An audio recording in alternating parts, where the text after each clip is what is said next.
तो भाई एक प्रोडक्शन हाउस के पास पैसे हैं तो उन्हें ढंग के एक्टर्स नहीं मिल रहे हैं, तो दूसरे प्रोडक्शन हाउस के पास एक्टर्स हैं तो उनके पास उस फिल्म को बनाने के लिए पैसे ही नहीं बचे हैं। भाई आजकल के अपडेट्स ना बिल्कुल मेरे इंस्टा फीड्स की तरह ही आ रहे हैं, एकदम अतरंगी। आजा आजा।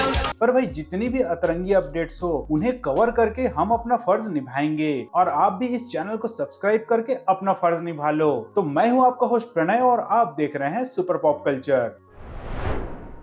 इन दिनों चारों ओर बस पुष्पा का ही बस चालू है। लोग इसमें उलझे हुए हैं कि भाई पुष्पा फायर है कि वाइल्ड फायर है। खैर वैसे ये तो फैंस का मैटर है और फैंस ही इसे सॉल्व कर लेंगे। पर भाई ऐसी ट्वीट करने वालों की ये कौन सी बकचोदी है जो बताते रहते हैं कि कैसे हर दूसरे मूवी में एलन मस्क लाइक बटन को चेंज कर देता है। अभी पुष्पा के लिए चेंज कर दिया तो कुछ दिन पहले कंगुआ के लिए भी चेंज कर दिया था। अरे भाई वो एलन मस्क है, प्रिंटिंग प्रेस में थोड़ी बैठे रहता है जो बात बात पे डिजाइन ही बदलता रहे। हाँ ट्रम्प बोलेगा तो जरूर कर देगा, पर फिलहाल ट्रम्प तो ऐसा नहीं बोलने वाला है। ऑल्दो ऐसा रिपोर्ट आ रहा है कि अमेरिका में पुष्पा 2 के प्रीमियर के लिए ऑलमोस्ट 45,000 टिकट्स की बिक्री हो चुकी है, जो कि अपने आप में है तो एक बड़ा रिकॉर्ड। पर मेकर्स इससे बिल्कुल भी खुश नहीं हैं, क्योंकि वो इसका डबल एक्सपेक्ट कर रहे थे। हालांकि मेकर्स का एक्सपेक्टेशन जो भी हो, पर मेरा इन प्री बुकिंग और प्री सेल से पूरी तरीके से भरोसा उठ चुका है। यार आजकल हर फिल्म में बस सेल्स के रिकॉर्ड्स ही बनाते रहती है, और कुछ फिल्मों को तो रिलीज के दूसरे दिन ही ब्लॉकबस्टर घोषित कर दिया जाता है। इसीलिए किसी फिल्म के रिपोर्ट पे भरोसा करना है तो 3 हफ्ते के बाद ही करना चाहिए। जैसे कि सिंघम अगेन और भूल भुलैया 3 दोनों का ही 3 वीक का रिपोर्ट आ चुका है, और दोनों ने ही ऑलमोस्ट इक्वल कमाए हैं, मींस 250 करोड़। पर दोनों का कलेक्शन इक्वल होने के बावजूद भी दोनों का प्रॉफिट रेशियो में काफी डिफरेंस है, क्योंकि दोनों के बजट में ही काफी अंतर है। एक और जहां सिंघम का budget including add and promotion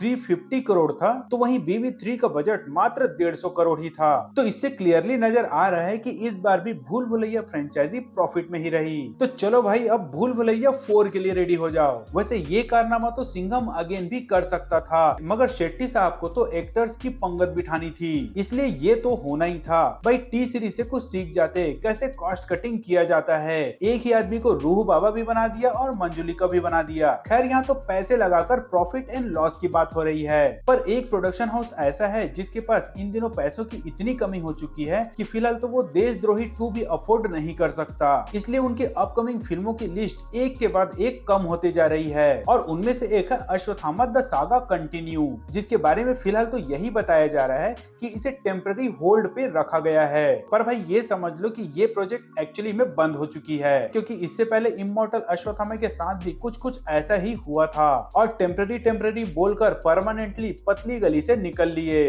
अब पूजा एंटरटेनमेंट वालों को इतना तो समझ में आ ही गया होगा कि भाई मजाक मजाक में कभी भी साई-फाई वाली मूवी नहीं बनानी चाहिए जिसका नाम गणपत हो। एनीवेज पूजा एंटरटेनमेंट वालों की मारने के बाद अब टाइगर निकल चुके हैं साजिद नाडियावाला का शिकार करने के लिए, और इस बार उनका हथियार है बागी 4, जिसका पोस्टर इसी वीक रिलीज किया गया है, जिसे देखकर कुछ ने बोला कि भाई इसे देखकर तो एनिमल्स वाली वाइब्स आ रही है, तो कुछ को ये रोलेक्स के सिमिलर लग रहा है। अरे कहाँ रोलेक्स बोल रहे हो भाई, मुझे तो हर एंगल से ये अजंता ही लग रहा है।